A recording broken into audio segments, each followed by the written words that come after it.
evening, everyone. I welcome you to this week's edition of True It All we call Olugodi. I trust that we are good, and I trust that 2023 is unfolding itself gloriously in your life. Please don't lose track, don't lose touch. We had high hopes when the year started, and we had a lot of wonderful things. It's going to be a year of opportunities. It's going to be a year of multiplications. It's going to be a year of abundance. It's going to be a year of breakthrough. It's going to be a year of busting forth. Um, those things you had, yes, I believe God said them. But it's one thing of for God to say it. It's another thing for you to mix it up with your faith and to run with it and keep telling yourself, the Lord had said it's going to be a glorious year for me. It's going to be a year of multiplications. It's a year of opportunities. And so you are praying and you are walking by faith and you are moving on. And you are not going to give up until we get to December 31. So please don't let it get to March and then suddenly every strength, every zeal that you had when you were entering 2023, you would have dropped them behind. Don't let it be so. The Bible says, so that I endure to the end, they shall be saved. Take it all the way to the end of this year. And I tell you, the things that the Lord had promised in your life will come to pass. You will see those abundance, you will see the prosperity of God, you will see multiplications, you will see doors of opportunities opening to you.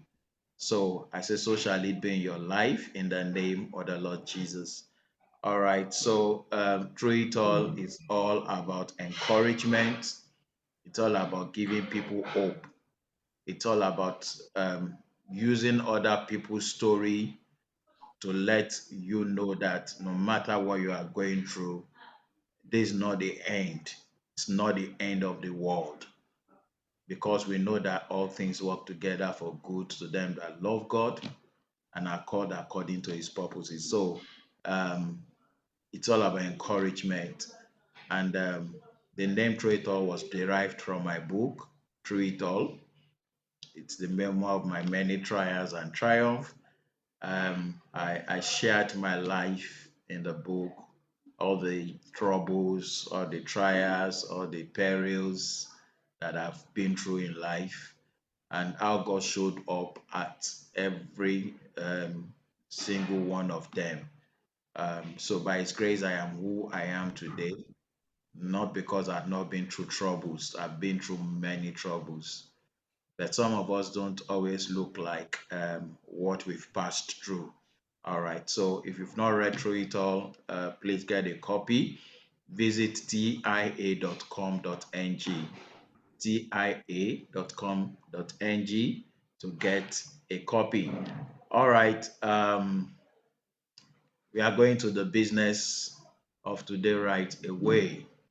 Um, my guest today is somebody very special to me, somebody very dear to me, someone that um, I hold in high esteem.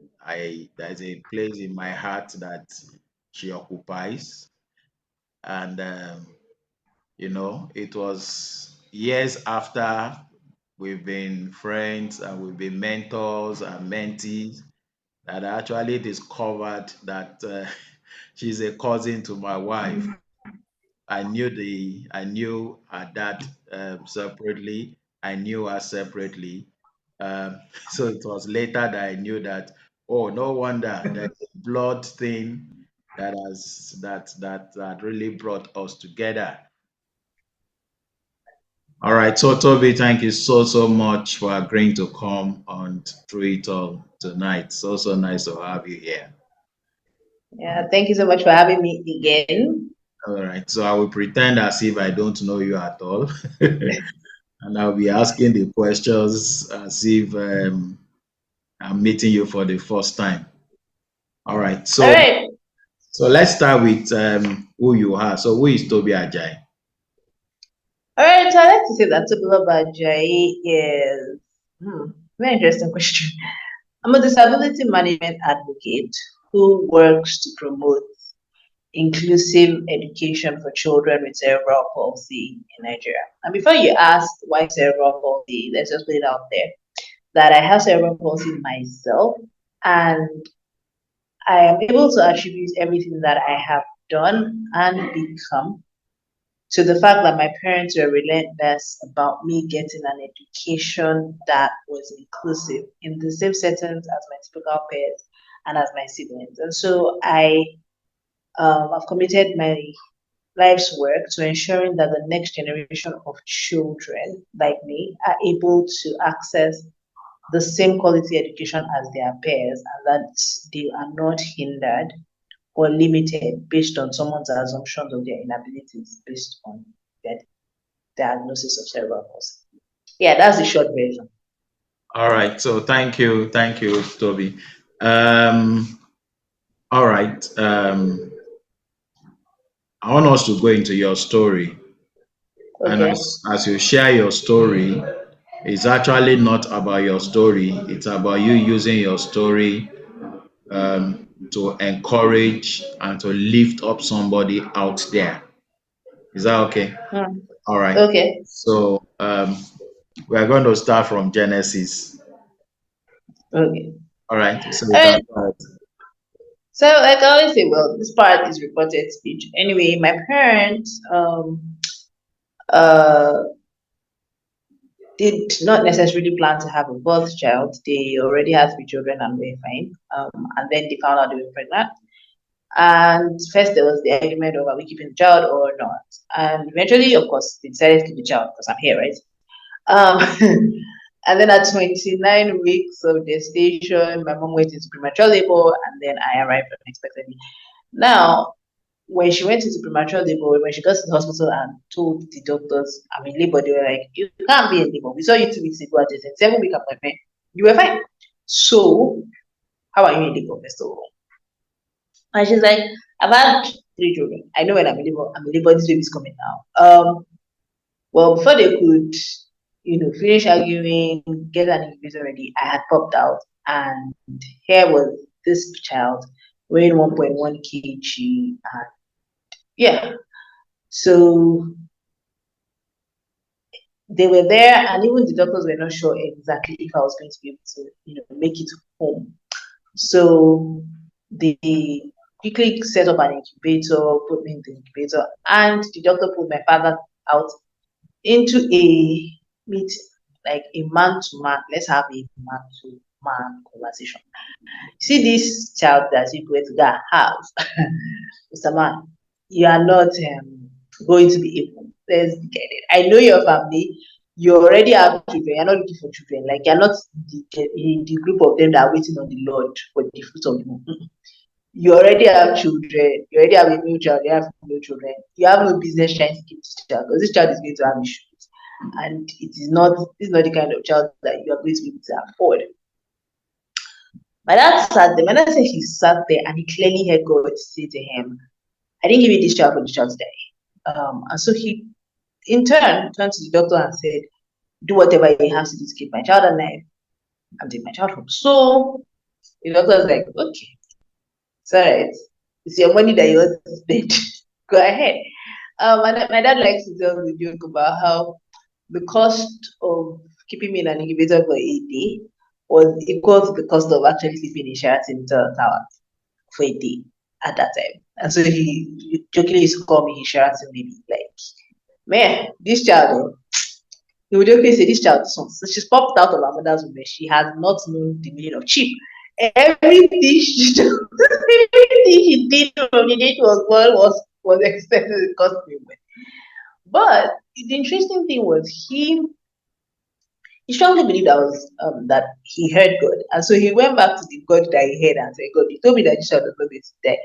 Now they said that this is not going to cost me to keep this child alive. Come and provide for it. And they got the bill every Friday, so they had to pay every Friday or they were going to stop care, right? So he said to me that for him, every week he would go to God because it wasn't like he had more money stashed somewhere ready for this kind of bill. No, nobody was planning to have a premature baby in the first place. Like, so it wasn't like there was one money stashed somewhere that they were planning to spend. So he would go to God, and every week, just before the bill was due, God would provide and he would be able to pay. And on top of that, he also did something that was funny. So while I was in the incubator and the doctor was still saying we're not sure, blah blah blah, he goes to the pastor of his church and he says, I want you to come and name my child. The pastor is like, where is the child? Say, oh, the child is still in the hospital. So it's just you that you are going to go.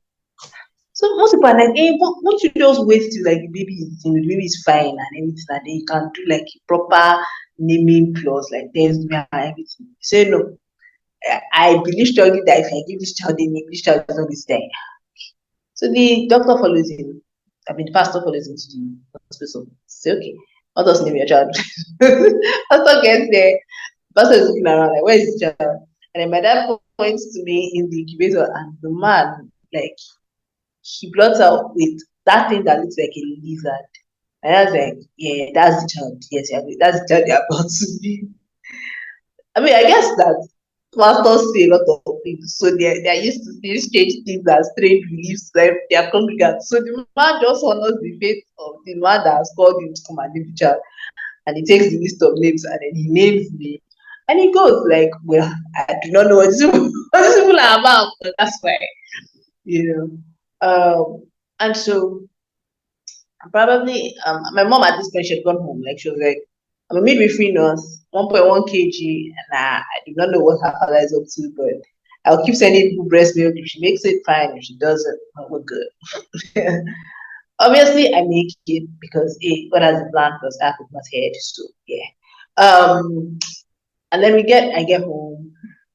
They're doing all the checkups, and then I'm 20 months old. I can't sit up. I can't really use my hands. I'm not standing. I'm not walking. So my mom takes me back to the hospital and says, "Look, people cannot tell me that there's nothing wrong here. This child is 20 months.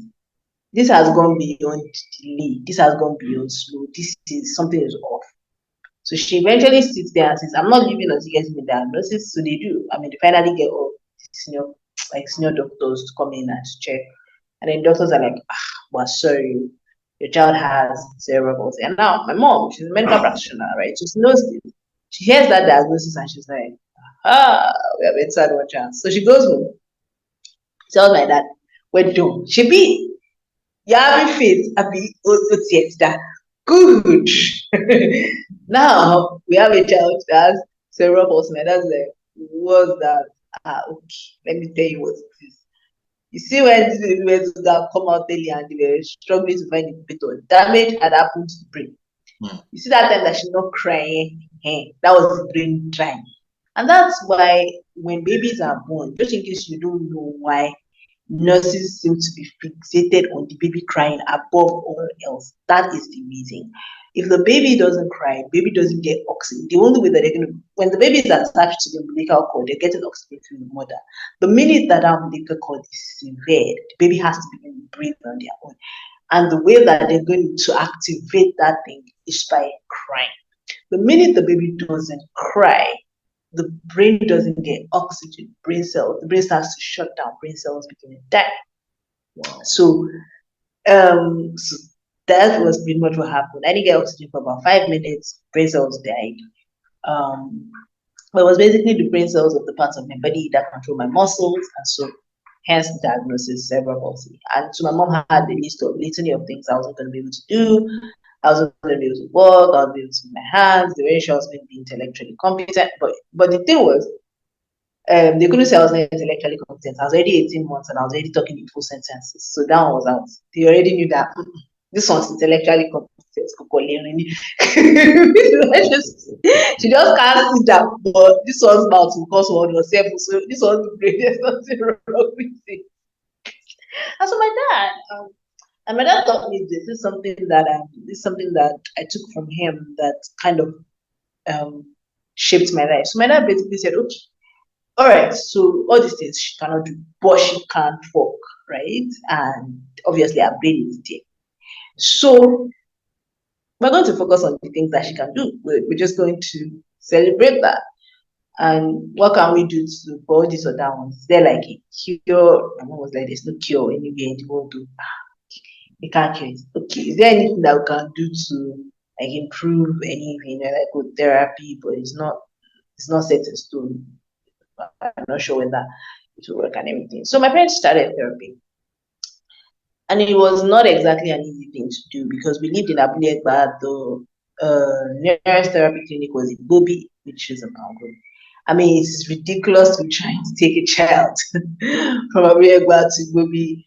I mean, after a while, anybody would burn out with that. And so eventually, I mean, they stopped. They tried to get private therapists to come to the house. It wasn't sustainable. And so, but through all of this, right? I mean, time doesn't wait. So I was getting older and older, and I still wasn't developing the skills, but I continued to be able to talk, and my vocabulary kept on increasing. So by the time I was, the time that I was three, yeah, I think about when I was three, the proprietor of my siblings' school that my siblings were going to, now asked my mom that, oh, are you fighting with us? Why did you like you've not enrolled your baby, like your last baby? So my immediate older sister, who was with my mom at the time, just blurted out, I guess, like kids would do.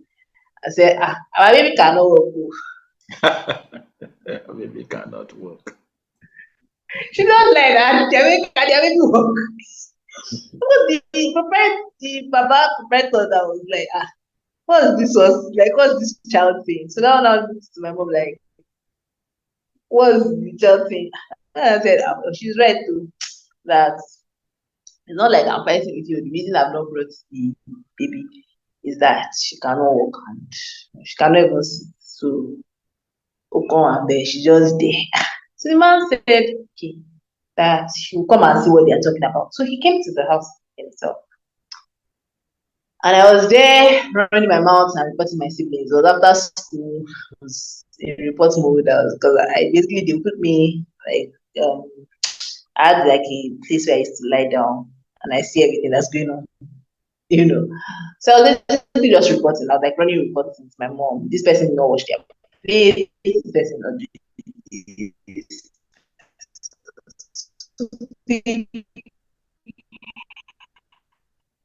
First was like this. Is that the like when she was like so I don't know why like she can't move at all. So the man says if this child is this cognitively competent, bring her to school on Monday. I don't want to hear like if people don't want war, bring this child to me on Monday morning. And that's how I started school and the rest they say is history. My dad likes to say that I got to school, I still couldn't walk. Back then, I think I had learned how to put some shuffle, so I could use my buttocks to drag myself around. But I got to school, got down from the car, sat down on the floor, and then I saw the other children standing. And then I grabbed the trousers and tried to stand up. Wow. Like, he said he was so shocked. Like, what? Like, we tried to beg the child to stand since. I did not do it. So he left me in school. And by the end of that term, I was walking around. Was it perfect walking? No, but it was walking anyway. I was walking around. I was walking around my parents, and the rest, honestly, they say is pretty much history.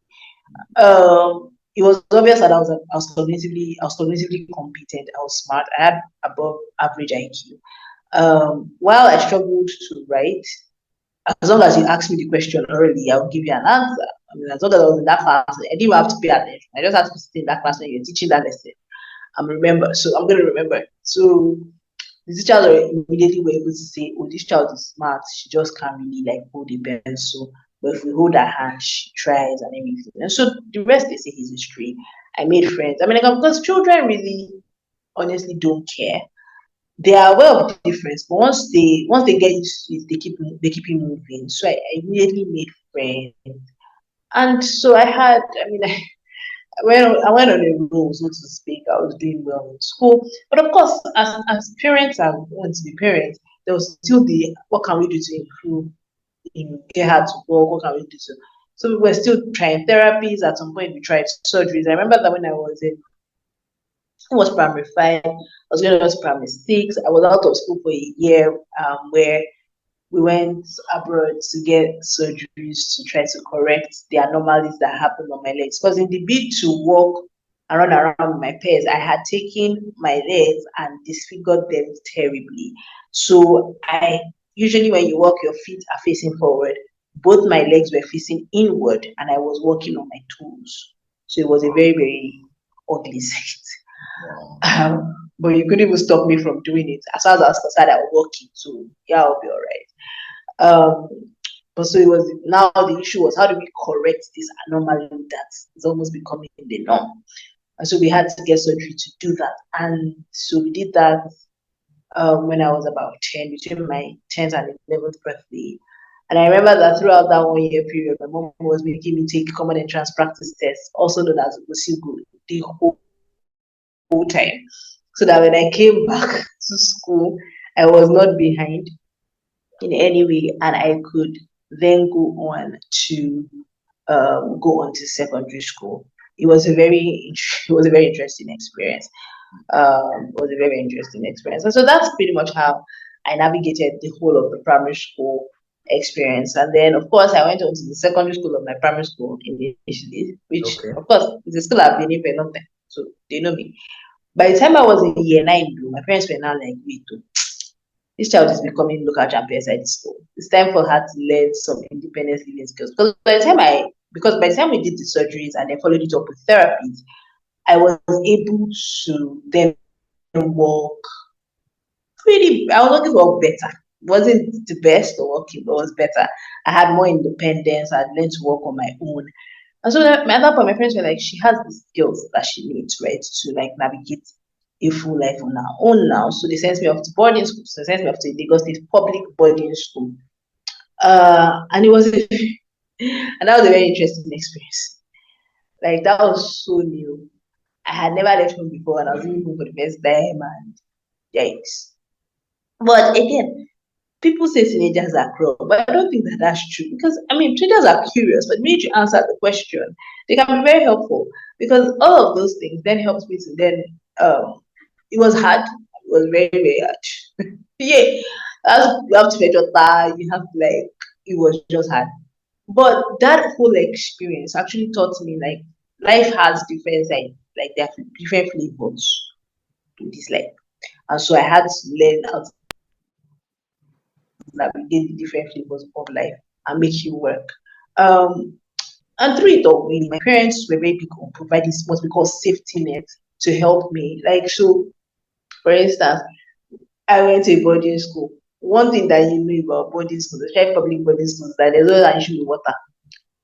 So Wow. when it got really bad, and maybe if my mom hears that we got really bad and there's no water in school, she'll come and drop 6 cans of water. She'll drop that you still get that on you, and she'll just make all the kegs my name. And so simple things like that. So basically, she's not come to rescue me from the situation. She's not come to say, come and come. No. It's to say, okay, what can I put in place? What can I put in place to help you still navigate this thing as it is to be navigated? And so that was kind of how we navigated the entire process. And that's how I went off. That's how I finished secondary school. And then, of course, I went off to university to study law. I got into Ignition University of Canada, Okay. and it was my experience of going to boarding school that made it possible for me to navigate the entire experience of going to university Interesting. in Okay. those states and going away from home, and then being able to do it successfully without like losing my mind. But again, because we also had the experience of safety net, my dad was able to put all of that in place for me. I remember when we got to school, and again, as usual, Nigeria, there was no water. So my dad was like, aha, okay, how are we going to navigate this? So he asked the other students that we met there, like, how do you guys do? Like, how do you guys get water when there's no water? And they were like, oh, you can buy water from water vendors. And so my dad just basically goes to a water vendor and says, you see that girl? She's in that room. Give my keg of water every morning. She should pay you. Like, let's just take that. Let's take that obstacle out of the way for her. Mm. So that way I knew that whatever it was, I was going to have her. Same thing with transport. How do you guys get to school? University campuses in Nigeria, you cover a lot of distances on foot. That was not this work for me. So they were like, oh, they are cabs, but they cost sha. And that was like, what's the problem? So he goes to the cab ring where the cab drivers usually park and they stay. I asked them, okay, what's the cost to go from here to the Faculty of Law and back? He basically gets an idea of like what The cost. transportation would cost me. And he basically tells the cab driver, so pick her up, bring money, and take her to class, she'll pay it. And so it was in those similar small things that he was able to put in place what I like to call safety nets that allowed me to experience life alongside my own peers on the same, like removing like the obstacles that my disability would have caused so that I could actually live a full life. And as a result, I did graduate a degree in law. I went on to serve in Enugu State. I had fun. I mean, I could dare that. I could dare that one because I figured I'm already done. Like at that point, I was feeling pretty invincible. Like not saying what me that I survived body now and survived uni. I beg, let's do it. So I went off to Enugu State to go on to serve, and I had fun. I had a fantastic time in Enugu State. I went off to Abuja to go to law school. And then I came back home after that. And then of course, okay, yeah, then I went back, then I went in 2011, I went to the UK for graduate school. By the time they were sending me off to the UK, I was like, not all right. Like, I mean, at this point, we know that woman will keep, like, not serious you know. So pretty much, that's pretty much it. Then in 20, let's see, yeah. So okay, so post what's it called? Post law school and service year, I got my first job. And my dad likes to tell that story about how I was the child who got a job and came home to tell him I got a job. Like he didn't even have to ask anybody for any favors. I just came home and said I have a job. And so I got my first job. And again, we now had to sit down and say, how are you going to get from home to work every day? Okay, now you got the job, how are you going to get to work every day? You can't jump bus in Lagos. So what's the plan here? So my dad said, okay, at this point, I'm going to have to give you a car and give you a driver so that you can, again, compete on the same playing field as your peers. Nobody's going to pay you more than an entry level salary. So yes, I'm going to have to bear the extra cost of all of these extra things, but that's fine. The important thing is that you're able to prove that you have the capacity to hold down your job and do it well. So yeah, I got on my first job, and then 2 years into that, I left. I went off to graduate school. I think I probably met you on that job. I met you on my first job. Yeah. That was when we met. Yeah, that was very bad. I mean, and it's I always say that it's testament to the fact that I must have done my job well. Of course, I knew your boss then. I mean, Yeah. he really, um, there was a lot of trust, and Mm. there was a way he really piled the jobs on you because he knows that Yeah. you always get There things was done. yeah, there was so much to do. And for me it was proof that look, I could do. I mean, if the obstacles are removed, right? And that was the thing that my dad always wanted to show the world. That listen, this child is not any less competent than anybody else. There may be obstacles, but if we can remove those, then anything is possible. And so I was able to hold down that job and then resign and then go off to graduate school. And then after graduate school, when I did come back from grad school, um, I then what did I even do after grad school? Yeah, that was when I became an author. Kind of wrote 3 books in 3 years or something. Um, and then in 2016, I went on the Mandela Washington Fellowship for Young African Leaders. And while I was there, they did a video. They did what they like to call an impact story. So it was an impact story video of the fellowship on those of us who had attended, and they shared it on social media, so Facebook at the time and YouTube. And for some weird reason, that video went viral. My name is Tobiloba Ajayi. I'm from Nigeria. I'm 30 years old and I'm a disability management advocate.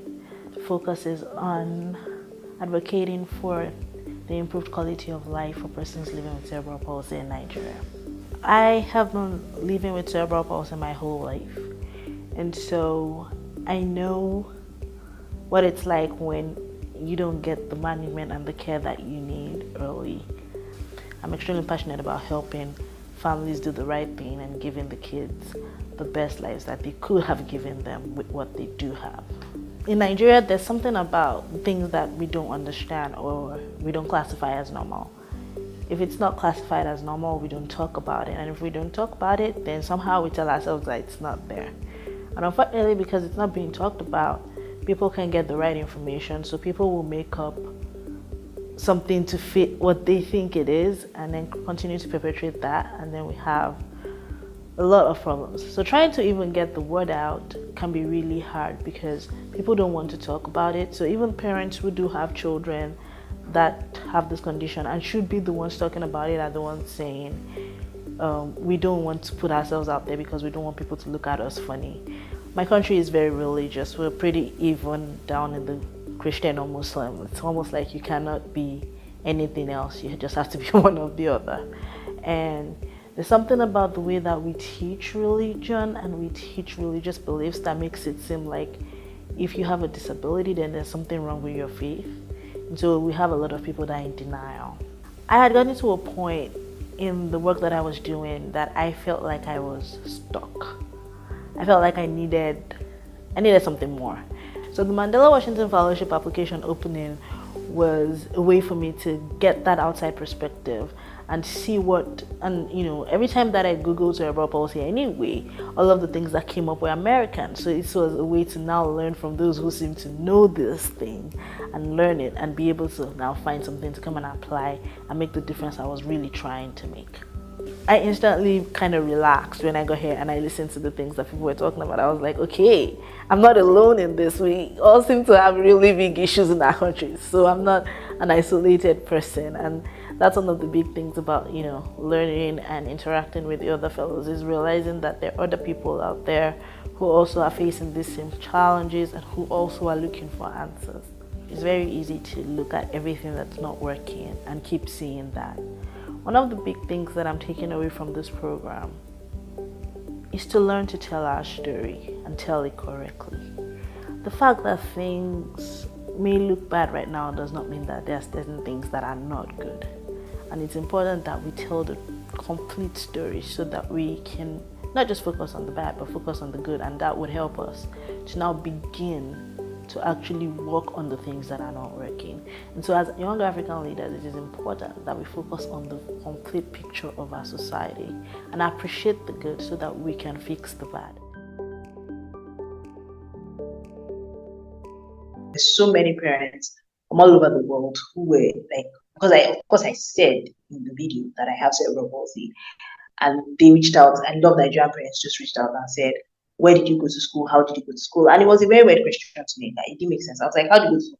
You take your child to school now, you register them, you put them there, you go. When they close, you gotta pick them. And so the parents were like, what we're trying to say is the schools are rejecting our children. Like when we try to enroll them, the schools will say we don't take children like this here. And that was like it was the biggest shocker to me. Like I was like, how is that even a thing? And so I began to ask questions and to research, and I found out that it was actually true.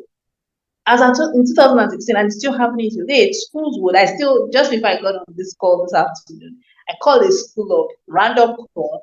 I'm looking for a school for a child in the Lawrence. So I call a school up, I go on Google, I look up at schools there, and I call the school up, and I just ask them, straight off the bat, do you admit children with disabilities? And they are point straight off the bat, no, we don't. So it's still happening, but back then it was so pervasive. So it was really, I remember that it was so heartbreaking for me. I came home and I was ranting to my dad, like, that I cannot believe this is happening, blah, blah, blah. I mean, I'm just imagining if I had not gotten an education, where would I be? And my best friend is a Christian. So I was ranting to her and I was saying, can you imagine? And she was like, Toby, if for horrible, if you don't go school, your matter for critical work. Because the only thing I'm telling is your brain. No? She was like, I mean, I ended up in the village. Like, where are you from again? No, you'll be okay. And that's what you could have been by now. What give back for food bed. That's not the end of your entire existence. I was like, yeah, she was like, I'm not joking. Babe, the only thing you're saying right now is your brain. If they did not send you to school, you will not have this brain to say no. Exactly. And so it sounded like a joke, like we laughed about it, but it wasn't the truth. And that thing stayed with me. And so I kept saying, how many children are being, confined to a life of nothing because they don't have access to an education, not because they can't learn, not because they can't, be as productive as I currently am or even more, but because they're not even getting the access to try. So I started to ask questions. So I started asking my friends who were teachers, what's going on? I hear that this is happening. And then my friends who were teachers were like, "Whoa, babe, the schools that we teach in, if it was now, you can't go there." I was like, why can't I go there? Do I have to? They're like, no. So that all the other parents will now come and remove their children. And I was like, I don't get. They're like, all the other parents will remove their children if, um, if we admit someone like you. I was like, oh, okay. So there's a public enlightenment issue. So I go to school owners, a few school owners that I know at the time, and I'm like, okay, but madam, now you be proprietress, what's your own issue? And then proprietresses were like, look, our teachers are not trained. Like the teachers I hired, they're not trained to teach children that are not quote unquote normal. So I would not want to admit a child I'm not sure we can teach. And also, like the teachers told you, it's also sometimes an economic decision. If you're going to lose 10 students because you admitted one, the math is not math. It just makes sense to keep your 10 JJ and tell the ones grieving. And so I realized, oh my God, like there are real issues. And so that's how the organization I run today was born, the Cerebral Palsy Kids Learn Foundation, which promotes inclusive education for children with cerebral palsy. So the first thing that we started with was public enlightenment programs. Most people know me because they know the hashtag Let's CP Kids Learn, which was kind of like the hashtag that kind of started all this noise. And was basically a way to basically say, give these children an opportunity they should. And so that was basically our public enlightenment part. And then we started, then very quickly to back that up, we started with teacher training. We realized, okay, teachers don't know what to do. Teachers don't have the skills. Somebody has to fill that gap. So we started to fill that gap for, private school teachers. We've trained well over 600, 700 teachers now. And we do it in small batches, in schools, we do it, we provide training across board. And then, of course, over time, our work has grown. For some time, for some parents, is that they've never even done anything with the child. The child has just been at home. Then they see my video, then they reach out. And so you're starting with, is the child even getting any medical attention? The answer is no. So you're starting, okay, what hospitals are closest to you, helping them to navigate that referral system of the teaching hospital or the government hospital so that the child can get medical care. You're helping them, find the appropriate schools based on their budget and where they live. You're helping them, understand even the diagnosis, so they don't just beat the child for something that is not the child's fault. For instance, the parent is beating their child for drooling. I'm like, Mama, I don't understand. This beating, how is it going to stop this drooling they have?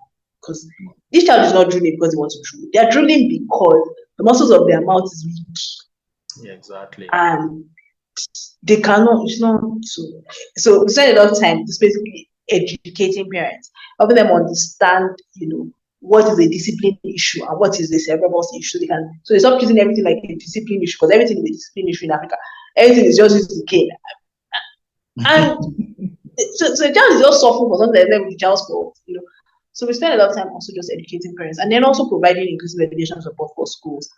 A lot of the schools that now say it's work business system want to transition into being inclusive. What are the things we need to put in place? We realize that it requires a lot of handholding from our own end, because it's a lot of change for them, and they try to do all the changes at once. It becomes overwhelming too. It's basically trying to get them to do small increments. Change this today, change that tomorrow. So that's pretty much been our life. Been my life for the last the 7th year. of basically just handholding parents, counseling, school readiness assessments, helping them understand, okay, what does your child need to be able to thrive in school? What are the safety nets you need to put in place as a parent to help your child thrive in school? Because it's not just, you're not just going to go and dump this child on a school without any safety nets whatsoever. It's not going to work. What are the things that you as a parent need to put in place so that your child is able to thrive? So, we're able to help them navigate that, help them navigate the public hospital system so they're able to get therapy and all the medical support their children need. And just provide all of that support so that we're able to make inclusive education a reality for children with cerebral palsy in Nigeria. Wow. Yes, so that's what we are. Thank you so much, Toby. As Yeah. you were talking, it was just coming to my head that at least two things is in the midst of what you have gone through in life Mm, that made you to understand what children living with cerebral palsy, what they are going through, mm-hmm, number one. And then number two, you found your purpose in life, so to speak, mm, because now you've dedicated the whole of your life taking care of other children living with cerebral palsy. You've mm, dedicated the whole of your life coaching mothers, parents on mm, how they can take care of their children. And of mm-hmm. course, most of them don't even have enough information as to Absolutely. what their children were going through and Mm-hmm. how to relate with them, how to manage them.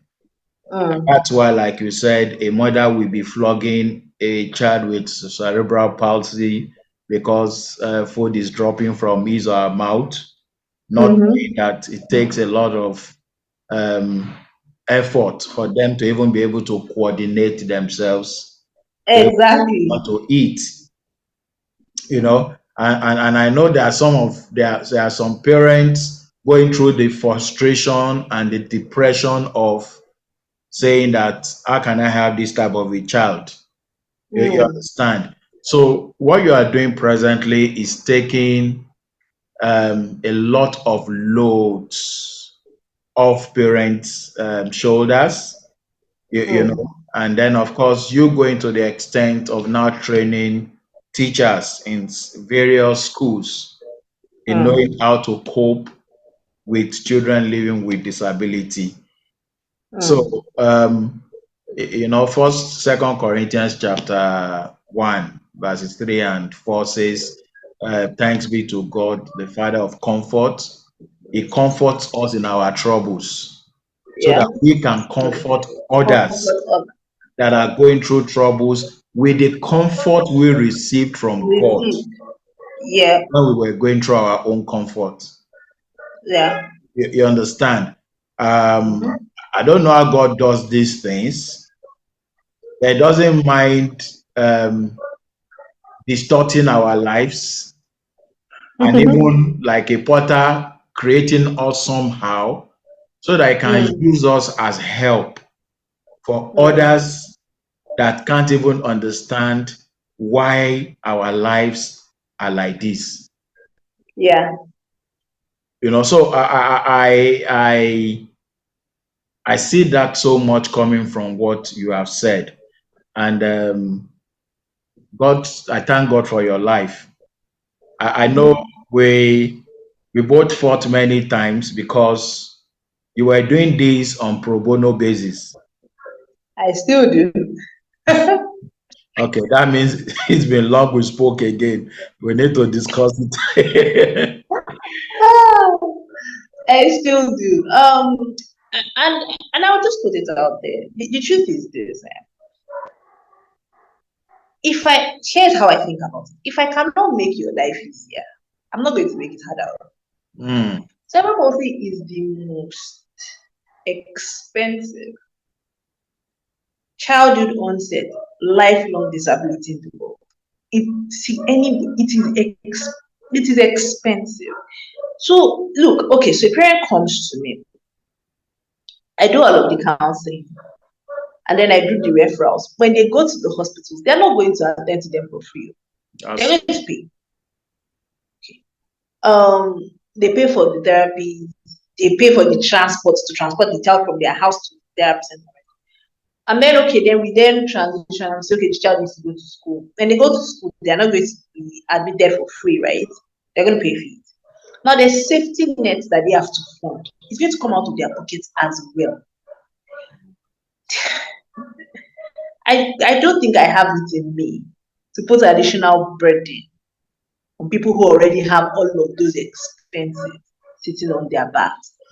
I was talking to a parent, like I said, I was calling schools in Lori just before we got on this call. I was talking to a parent, and she was saying, "Oh, that the school that I had recommended, they had, she had gone there. That her younger daughter even goes there, but they had said that the only way she could bring her daughter who has CP is if she comes with a shadow teacher." Which means that apart from paying the school fees that she will pay to the school, not only will she source a shadow teacher, she will also pay the shadow teacher every month for her child to be able to be in school. I mean, forgive me if I cannot charge that kind of parents. I mean, it's just.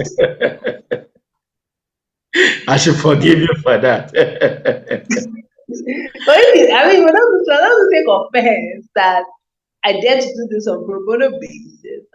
Yeah. Apologize. I mean, but that's what it is. The only thing in our service list that has a fee attached to it is our teacher training. And that's because we know that that's training. That's something that they're going to use to negotiate higher pay. They're going to use to increase their student population. So it's going to earn income back for them. So they should pay value for that. But that's the only thing on our service offering that is paid for. Right. So we basically run our work through donations from kind of individuals over the last couple of years. Okay. So one question I want to ask you: at any point in your life, have you ever felt, why me? I mean, I don't think that there's anybody who lives with a disability who has asked that question. I don't know. If you haven't asked that question, the Lord is with you. I mean, because that it just has to happen. There's gonna be days. I mean, even up to now, the days that you wake up and your body is just turning on you. Like, ACP is such a very interesting condition. You cannot wake up and all your muscles decide today that they are not even in the mood to cooperate, and you're like, do your lot. Like, what? Why me? I don't even care. Yeah, I don't care. Yeah. You know, see, even her ask, it's just gonna happen. And I was talking to a friend of mine. I was talking to a friend of mine sometime last week, and she was like, you know, because both of us she works with mostly the visually impaired community, and so both of us talk a lot about disability inclusion, disability advocacy, and all that. We're talking, and then at some point, we then talked about, you know, the lack of acceptance in church, and how that's a major pain point for the both of us. And both of us love Jesus, and both of us love His church, but when the church ain't making it easy for either of us to embrace it. So we're having that conversation, and then she stopped in her tracks and said, "Toby, is it that we've somehow, you know, become so comfortable with disability that we no longer have faith?"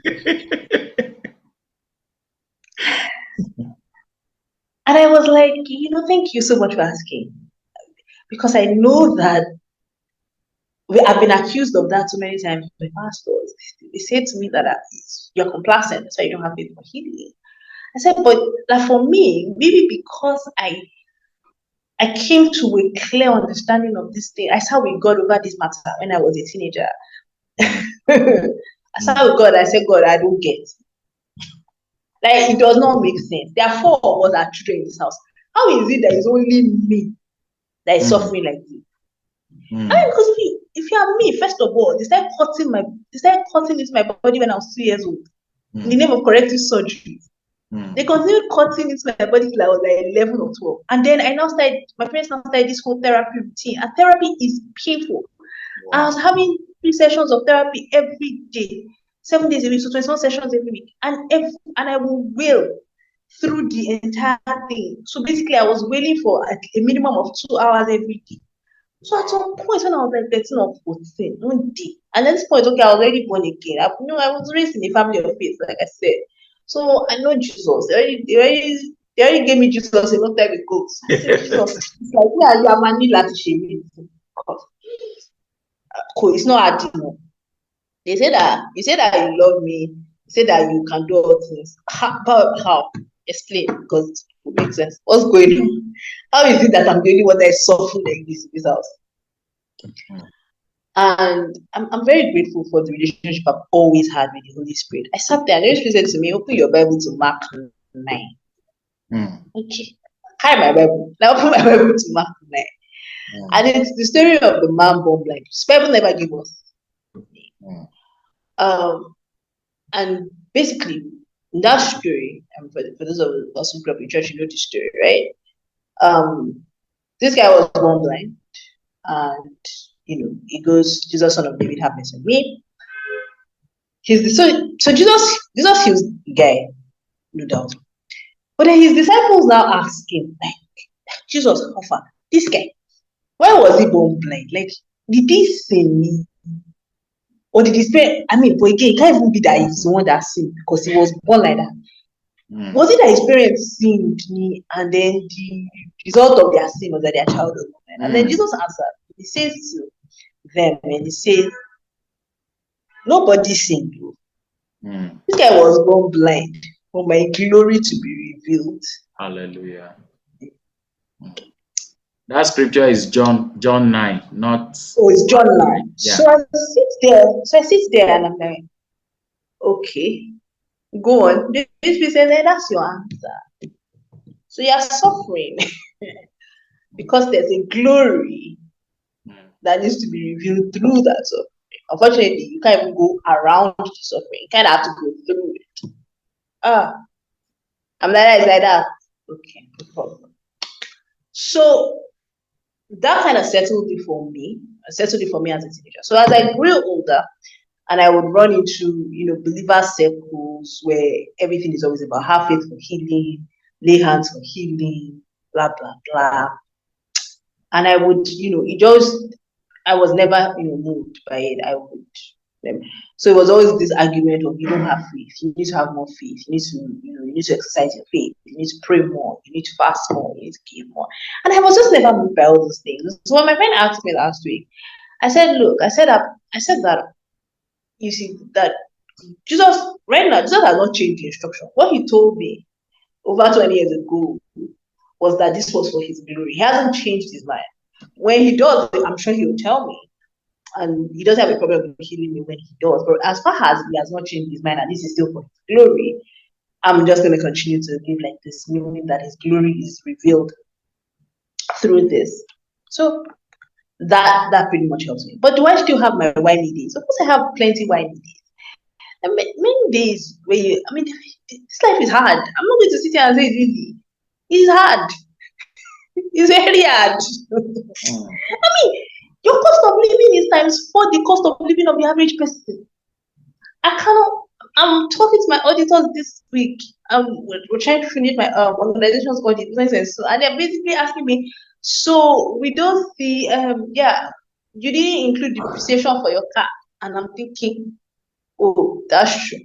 And they're like, oh yeah, and you also did not you didn't include your driver's salary. I was like, oh my goodness, I totally forgot that I was paying that. And then they're like, we didn't see your car maintenance, schedule on the schedule of expenses. I was like, that's because I did not put it on the organization's, I put it in my personal pocket. Because I put it on the organization will go bankrupt. Let's be guided. As I was saying it, it hit me that, man. So your life is not easy. Wow. Just the sheer cost of just running your life. Things that normally your peers without disabilities will jump on a bus. You're already thinking of the surge of Uber. Why? Jesus, why?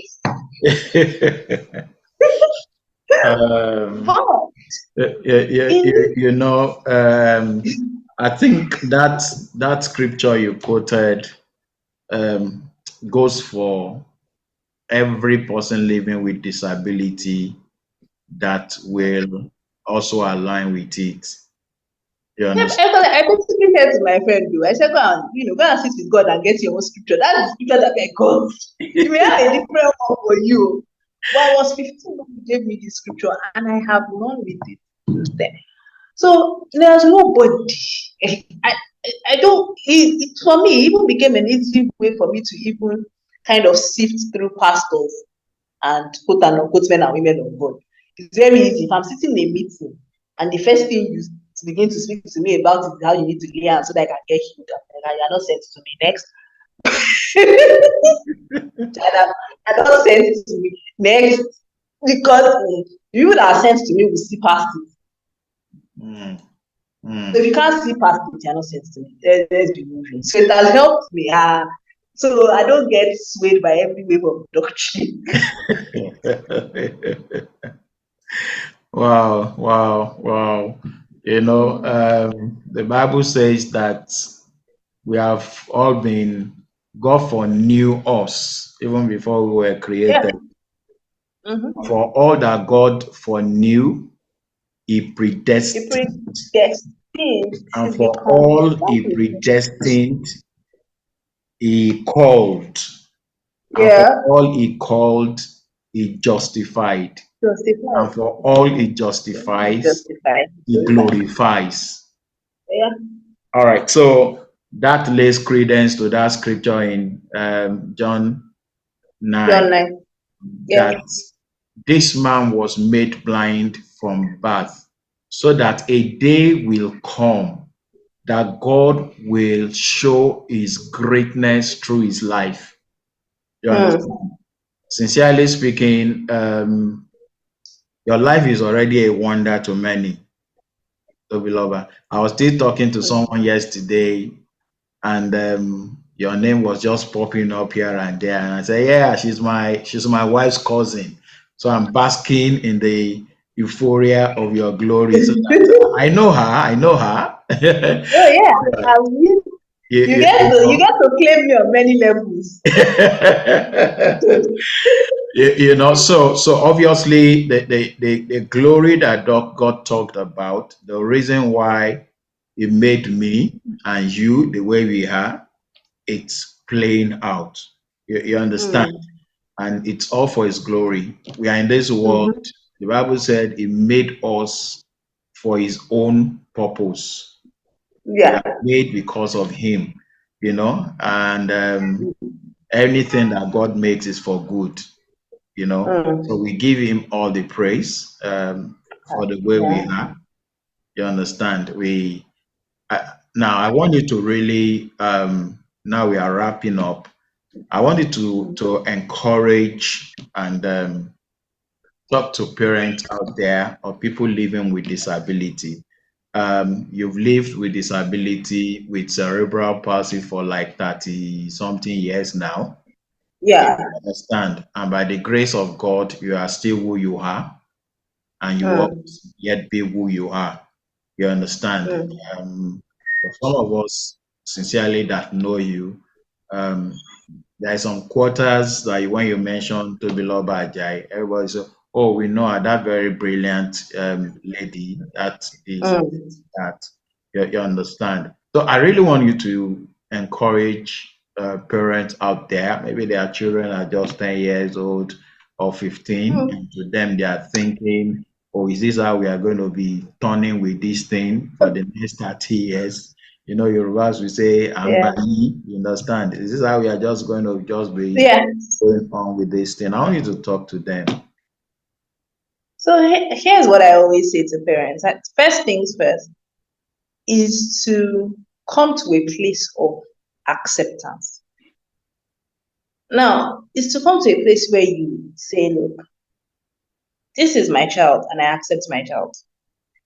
And I'm going to love my child irrespective. If you continue to put yourself in that place where you feel like you lost something. So if you're still doing what I ordered versus what I got,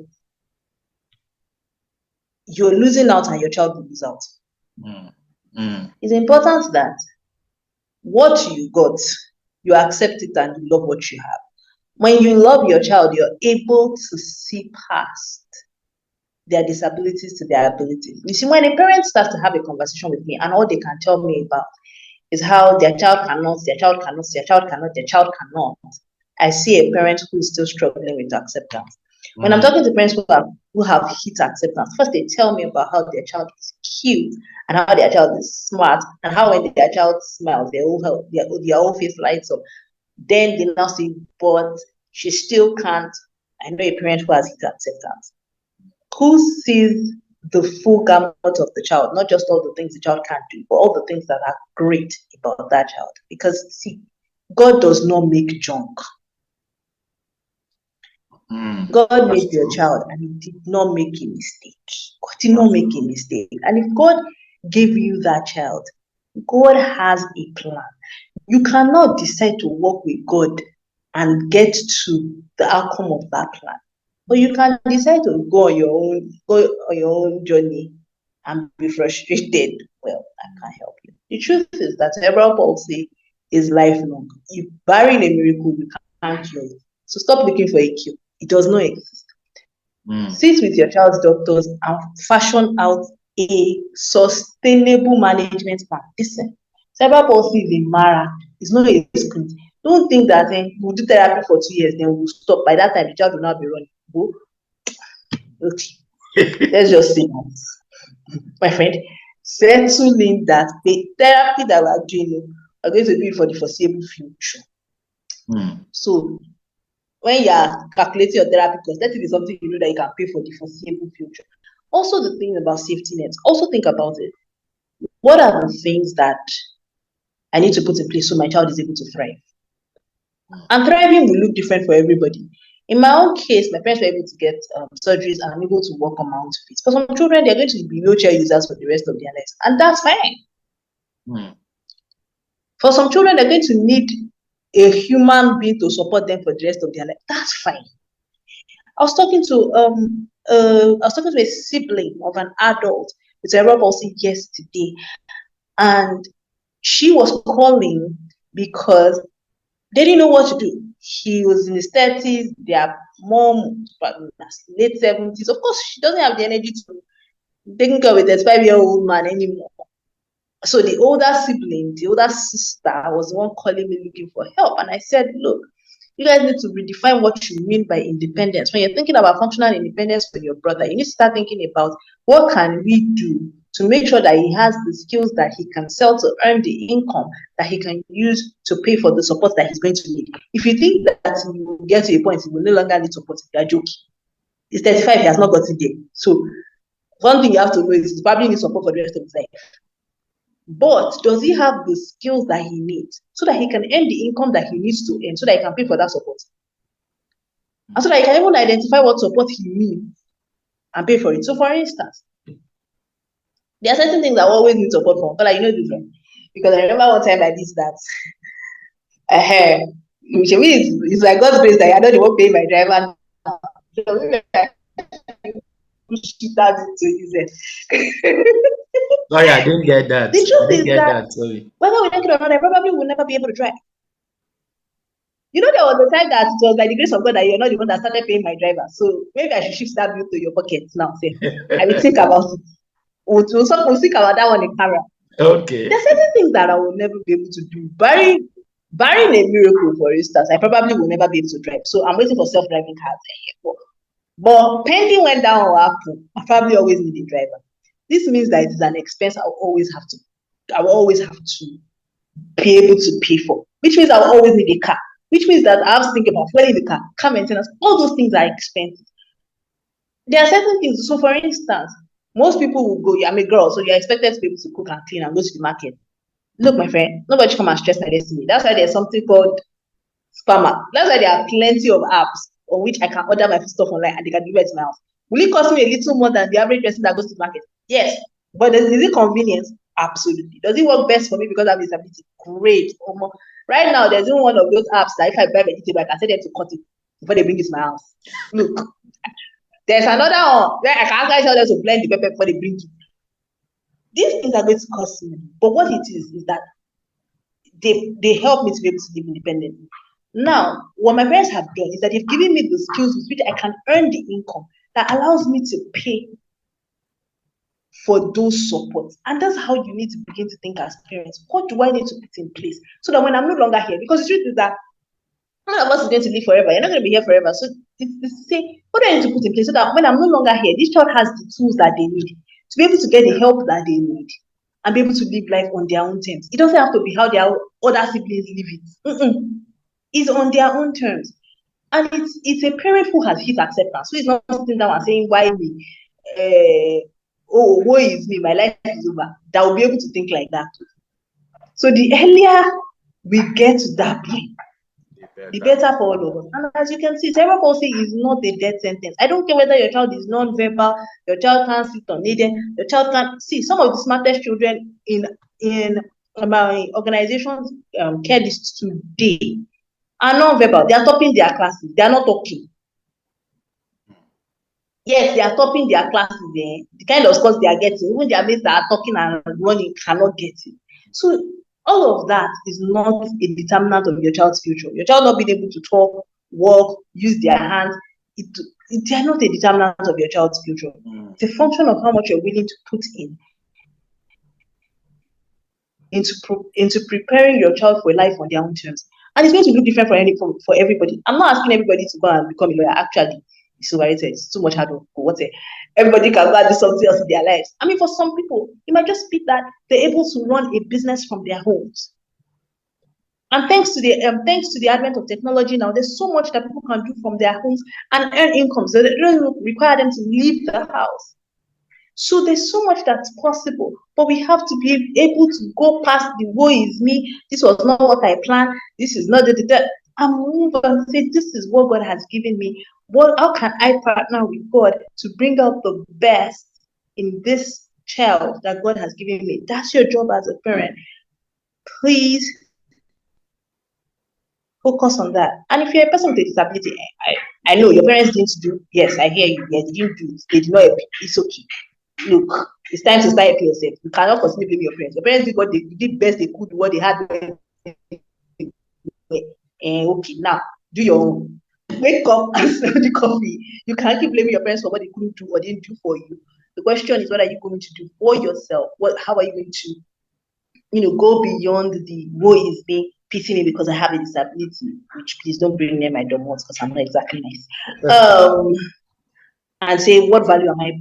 It's the truth. What value am I bringing to the world? Because all of us have value. If you are still here, it's because you have value. It's because there's something that God wants you to add to the world. Can you please just bring it and serve it to the world? Thank you very much. Wow. Thank you, Toby. Thank you so much. You've really said so much, and one of the things I have really been that gets me angry once in a while with people living with disabilities, that sense of entitlement. Oh my God. You understand? And Mm-hmm. yeah, so what's your view about that? Maybe in 1 minute. No. I just think that it is nonsense. But you know why I don't blame them? I said that it is what society birthed that we are reaping. Okay. And you ask me how. Mm. You see, when we started to equate disability with charity, we grew entitlement. That's how entitlement became a thing. When we started making it, take. So the pity That's how party entitlement came. became. When we started with the pity parties and the handouts, and the group people who became entitled now. So you basically told a generation that they were entitled to handouts and pity parties because they were disabled. And so that's it now. And if that's what I grew up on, that's what I'm going to pass on. And so that's how we got here. So it is the demon that the society was as we grew it has come full blown now. Become that our entitlement mentality. Yeah, all of us will chop the breakfast of what we built now. Which is why I do my best to fix it for the next generation. The children that we work with, they know, and like we work hard. I don't have time. And even their mothers, once I notice that a mother wants to start turning their children into a tool for begging, I'm like, it would be a good idea for you to excuse me because I'm not going to be able to work with you. I don't do that. Mm. Thank you so much, Toby. I don't do that.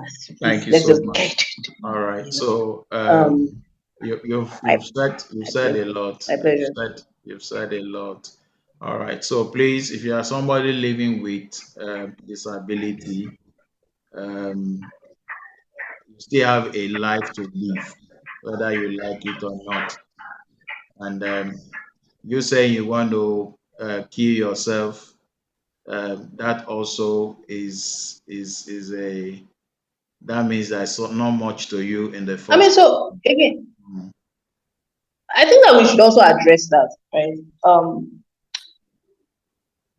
Mental health challenges, mental illnesses are 4 times higher in the disability community than it is in the general public.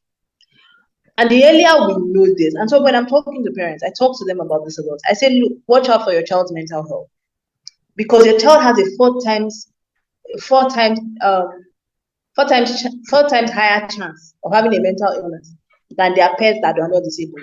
Because living with Exactly. disability is hard, and let's not even just lie. Mm. And so it's important that we don't downplay mental health issues in the disability community. We don't downplay it in religion. We don't downplay it at all. I dealt with clinical depression, suicidal ideation, and suicidal attempts as a 20, 21, 22-year-old. Wow. And it was incredibly hard. And yes, I had to see a psychiatrist, I had to get on antidepressant medication. Let's remove the shame and the stigma from it. If people need help, if they're struggling with their mental health, then they should be able to get help. Mm. Mm. It's important that we normalize mental health, mental challenges conversations, especially in the disability community, because the truth is that the stressors of living with a disability will predispose one to a mental illness.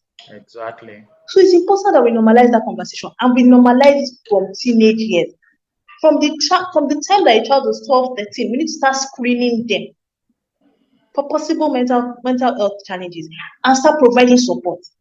We can't just keep saying, oh, people should get on with it. We need to, if a person verbalizes a desire to self-harm or to harm themselves, then we need to get them help. All this sermonizing, as much as yes, I know that it's just that can't do it. But please, can we like stop this? Because when people have a headache, we don't tell them not to go to the hospital. So when people are struggling with their mental health, can we please get them help and ensure that they go to the hospital and get help as well? Because if somebody has malaria, we will not just be praying and fasting. Tell them to go and buy anti-malaria from the clinic. So please, Yeah, yeah, let's yeah, get yeah. to it. Thank you, thank you so much, Toby. We can actually go on and on and on, and I tell you, we'd always have issues Mm-hmm. talk about, you know. But like they always say, when life throws lemons at you, You uh, make lemonade, man. just pick them and get a very big jar, cut the lemons, start squeezing them, put ice cube inside of them, and then And put some lemonade. sugar, beg. Start Put selling some lemonade, sugar. Make and some lemonade. you reap so much even out of your disadvantages. So Mm-hmm. that's what I want us to start doing from now. That's what Toby God has helped that to do in the last 30 something years. I won't say the Yeah. 30 what. um, all right. So please, I wanted to be encouraged from what Toby had said. She found purpose even in the things that she's suffering. She's still in it. And by his grace, I also found purpose Mm. even in my own disability. These days, people tell me, no, you don't have any disability, you know, Okay. because you don't more see it. You see the things I do. You understand. And so if you have disability, look beyond what you are going through. Um, your parents didn't sin, you didn't sin. You have whatever you are going through, so that a day will come that God will prove his greatness in your life. and people will look at you and say, wow, the Lord is good. You know, there was a video I posted on my Instagram, a guy that doesn't have any arm, and he trained himself to use his legs to beat the set drum, and he does it Mm, very well. You understand? mm, Those are times of glory. The things that people would have said, oh, this one is useless. God turns it mm, around and people start giving glory to God. That's what God mm, wants to do with our lives. All right. So please don't give up. Instead, pick yourself up from now and say, okay, God, um, Toby found purpose in our cerebral palsy. What's the purpose that you want me also to actually get out of what I'm suffering? I'm not talking about disability alone. Whatever you are going through, the Bible says, and all things work together for good to them that love God. So, what is that good? That whatever you are going through is going to work together to bring out for you. You understand? And of course, said to them that love God. So you need to love God. Some of us are still fighting with God. You need, uh, I want to say, you need to forgive God and pick up very your so. life because that God is the one that will help you to really, against all odds, live your life in a way that you'll be victorious. All right. So Toby, thank you so much. I know in passing Thank you you. spoke about your 3 books. Can we still Yeah, now, yeah. So now there's 7. yeah, 7 books. Yes. All right. So where can we get your books? So my books are available on Amazon and they're available on Seller as well. So Oh, okay. if you type my name, the thing is I'm Googleable. So if you type my name into Google, I am pretty sure that it will pop up. Yeah. You seem to be the only Tobiloba Ajay in Nigeria for now. There are many, there are many, but Every other Tobiloba, once they click it, it's as if it's only you that we find. All right. That's part of so pretty good people. that's part of So the story yeah, God is talking about. yeah. All right. So So people thank you will so really, much. Thank you so much, yeah, Toby. Thank you so much. It's been nice having you around. All yes. right. So thank you, viewers. It's really been nice having every one of you here on tonight's edition of True It All. I hope somebody there has been blessed. I hope you've been encouraged. I hope from now you will stop pitying yourself and you stop asking why me. I have asked why me also, and the day I asked why me, God said it's because I want to do something great in your life. Mm, I didn't even ask why me because of my ability alone. I mean disability. When business failed, I said, God, why me? And God said, it's because I want to do something great in your life. All right, but I still suffered it, but by His grace, what He said is happening now. All right, so stop the why me and say, okay, God, so what would you have me do from now? And you see things mm. working out in your life a way you can never believe. All right. So next Thursday, I'll be coming your way again with another guest.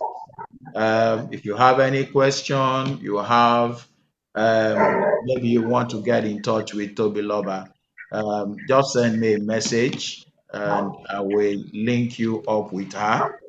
And if you're going through anything, any depression, any trouble, that you will need help, please feel free to get in touch with me. We will talk. And I trust God that God will give us solutions to whatever you are going through. So please, if you are watching this on Facebook or YouTube, please pass it on to others so that others can be blessed. All right. So once again, thank you for joining us. I don't take it for granted. Keep forwarding the link of this video to somebody else, and they too we thank you for doing so. So, all right. So have a wonderful evening and stay blessed. I'll come your way next week again. All right. Bye, everyone. Bye.